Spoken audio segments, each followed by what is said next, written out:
하나님의 말씀 창세기 18장 10절입니다. 그가 가라사대 기한이 이를 때에 내가 정녕 내게로 돌아오리니. 오늘 설교 제목은 기한이 참회입니다. 여기서 말하는 기한은 어떤 기한입니까? 아브라함과 사라가 인간으로 아들을 낳을 수 있는 가능성이 100% 불가능할 때입니다. 아브라함은 20절, 21절에 여호와께서 또 가라사대 소돔과 고모라에 대한 부르짖음이 크고 그 죄악이 심히 중하니 내가 이제 내려가서, 이 이야기를 들은 아브라함은 주께서 이같이 하사 의인을 악인과 함께 죽이심은 불가하오며 의인과 악인을 균등히 하심도 불가하나이다. 세상을 심판하시는 이가 공의를 행하실 것이 아니니까. 이와 같이 아브라함은 불같이 여호와 하나님께 따졌습니다. 그러나 아브라함이 예상했던 것보다 너무나 소돔과 고모라가 죄악이 가득 찬 것을 발견하고 그는 풀이 죽어 더 이상 소돔과 고모라가 기한이 찬 것에 대해 연장의 간구를 하지 못하고 있습니다. 정말 기한이 찬 것입니다. 창세기 6장 5절 7절 여호와께서 사람의 죄악이 세상에 관용한가 그 마음의 생각의 모든 계획이 항상 악할 뿐임을 보시고 땅 위에 사람 지으셨음을 한탄하사 마음에 근심하시고 가라사대 나의 창조한 사람을 내가 지면에서 쓸어버리되 사람으로부터 육축과 기는 것과 공중의 새까지 그러하리니 이는 내가 그것을 지었음을 한탄함이니라. 이 지구에 사는 모든 인류가 너무 죄악이 가득 차므로 더 이상 연장이 불가능할 정도로 꽉 시간이 찬 것입니다.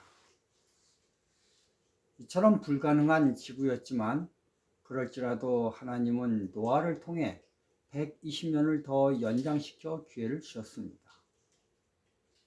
그러나 결국 아브라함의 한계 숫자인 10명을 넘긴 것처럼 노아 때 인류도 기다림의 한계를 넘겨버렸습니다. 창세기 6장 17절 내가 홍수를 땅에 일으켜 무릇 생명의 지식 있는 육체를 천하에서 멸절하려니 땅에 있는 자가 다 죽으리라. 창세기 15장 16절 내 자손은 4대 만에 이 땅으로 돌아오리니 이는 아모리 족속의 죄악이 아직 관용치 아니함이니라 하시더니. 이스라엘 백성들이 애굽 땅에서 400년 동안 종살이를 하였던 이유는 가나안 전체를 향해 돌아오라는 하나님의 음성에 응답하기를 바라는 마음에서 기다리고 기다리신 것입니다. 창세기 14장 13절 때에 아브라함이 아모리 족속 마므레의 상수리 숲을 근처에 거하였더라. 이처럼 아브라함의 가장 가까운 이웃이 회개하기를 간절히 고대하고 기다렸으나 그 아모리 족속들이 결국 그 한계를 넘음으로 하나님은 아모리 족속이 속한 가나안을 심판하셨던 것입니다. 여호수아 6장 21절 성 중에 있는 것을 다 멸하되 남녀 노유와 우양과 나귀를 칼라로 멸하니라. 성경을 보면 하다못해 어린 아기까지 싹 다 죽였습니다. 어린 아기인데 아무것도 알지 못하는데 그러나 그럴지라도 죽였습니다. 이처럼 완벽하게 생명이 있어 살아있는 것은 닭 한 마리라도 다 죽였습니다. 그러나 이러한 엄청난 멸망이 있기 전 하나님은 이스라엘 백성들을 40년간 광야 생활을 하게 함으로 노아 120년처럼 기다리고 또 기다리셨던 것입니다. 비가 없는 세상에 배를 만들므로 노아 시대 사람에게 경고한 것처럼 이스라엘 백성들은 절대 농사를 지을 수 없어 살 수 없는 광야에서 하늘에서 만나를 내리게 함으로 살 수 있는 기적을 보여줘 가나안 족속들에게 그것을 보고 회개하도록 기회를 주신 것입니다. 창세기 26장 12절 이삭이 그 땅에서 농사하여 그 해에 100배나 얻었고 여호와께서 복을 주심으로. 여러분, 100배라는 것이 얼마나 많은 양입니까?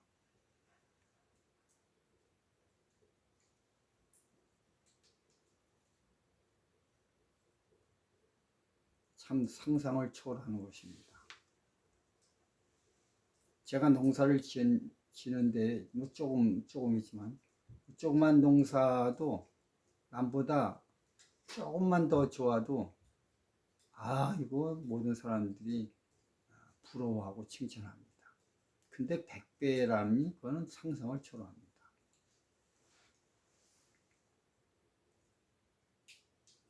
하나님은 블레셋을 구원하시기 위해 의도적으로 가뭄이 들게 하여 이삭을 블레셋 땅으로 보내셨습니다. 그곳에서 이삭의 기적을 통해 만유의 하나님을 보여주고 증명해 주었지만 그들은 거절했습니다. 창세기 26장 16절 아비멜렉이 이삭에게 이르되 내가 우리보다 크게 강성한 즉 우리를 떠나라. 여러분, 이삭은 한 명입니다. 그런데 블레셋과 아비멜렉은 창세기 26장 26절에 보면 아비멜렉의 그 친구 아훗삿과 군대장관 비골로 더불어에서 보듯이 막강한 군대를 가지고 있는 국가입니다. 그럼에도 불구하고 이삭을 무서워하고 두려워하였습니다. 그렇다면 쫓아내지 말고 이삭과 함께 손을 잡아 하나님을 믿는 부강한 나라를 만들어야 했습니다. 그러나 반대로 이삭을 거절하고 즉 하나님을 거절하고 줄을 긋고 갈라지기를 원했습니다. 창세기 26장 28, 29절 그들이 가로되 여호와께서 너와 함께 계심을 우리가 분명히 보았으므로 보았으면 합쳐야 되는데 그들은 그렇지 않고 우리의 사이 곧 우리와 너희 사이에 맹세를 세워 너와 계약을 맺으리라 말하였노라. 너는 우리를 해하지 말라. 이는 우리가 너를 범하지 아니하고 선한 일만 내게 행하며 너로 평안히 가게 하였습니다. 이제 너는 여호와께 복을 받은 자니라. 이제 이 세상은 끝이 다다르고 있습니다. 창고라는 전염병, 난무하는 전쟁, 지진, 기후온난화로 지구 곳곳에서 인간이 감당할 수 없는 기상이변 등 더 이상 뭐라 징조를 말할 수 없을 정도로 끝이 다가오고 있습니다. 이때 사단은 계시록 13장에 마지막 발악을 다해 종교법, 일요일 현명을 내려 모든 하나님의 계명을 지키는 자들을 죽이라고 명령을 내립니다.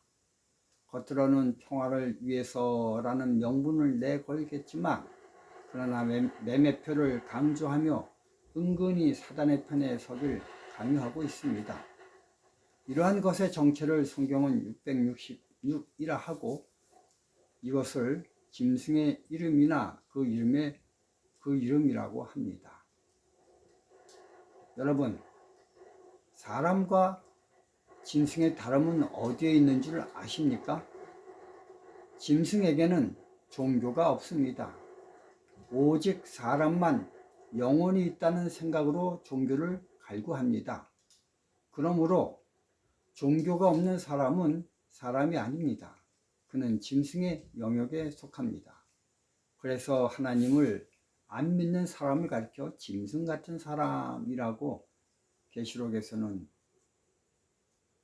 말하고 있습니다.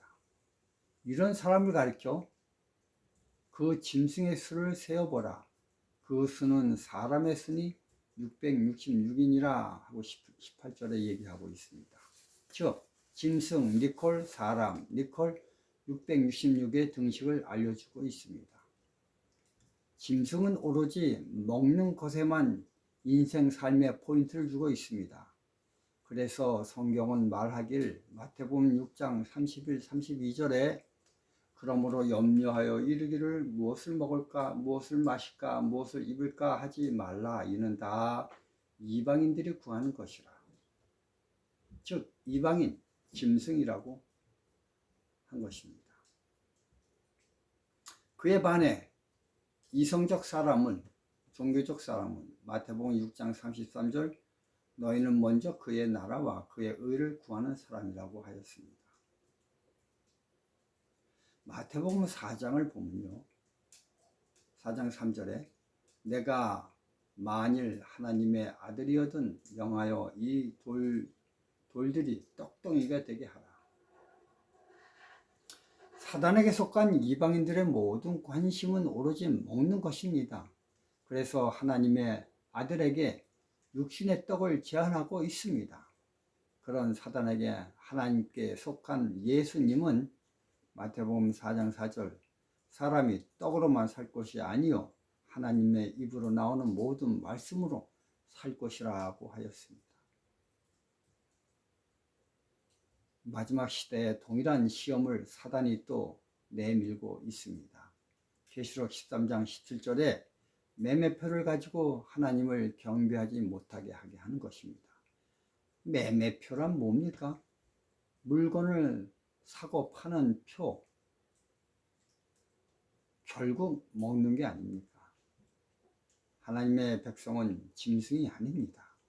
먹는 것에 생명을 걸지 않습니다. 먹는 것에 생명을 거는 사람을 이방인이라 합니다. 계속 11장 1절 2절 하나님의 성전과 제단과 그 안에서 경배하는 자들을 청량하되 성전 밖 마당은 청량하지 말고 그냥 두라. 그것은 이방인에게 주었기 때문입니다. 성전 밖 마당입니다. 청량할 필요가 없습니다. 제일 필요가 없습니다. 노아 홍수 때 사람들, 소돔의 사람들, 가나안 점령 시 가나안 사람들, 또 마지막 예수 재림 직전에 하나님을 부인하는 이 땅의 사람들, 이 모두 다 아래의 등식에 합하는 사람들입니다. 짐승, 니콜, 이방인, 니콜, 먹는 것, 니콜, 매매표, 니콜, 666. 이 등식이 성립되는 사람들입니다. 소돔의 멸망은 인류의 멸망의 징표입니다. 예표입니다. 소돔성을 떠나듯 그래서 이 시대에 하나님 백성들에게 도시를 떠나 시골로 가라고 권면하고 계십니다. 매매표를 받지 않기 위해 사전에 삶의 기본적 준비를 위해서 하나님은 말씀하고 있습니다. 마지막 때 성경은 말하기를 겨울이나 안식일이 되지 않도록 기도하라. 도망가는 걸 위해서 이렇게 얘기하는 것처럼 현재의 삶을 시골 생활로 주님께서는 인도하고 계십니다. 여러분들이 기도하면서 마지막 때를 위하여 준비하는 분들 되시길 바라며 말씀을 마치겠습니다. 감사합니다.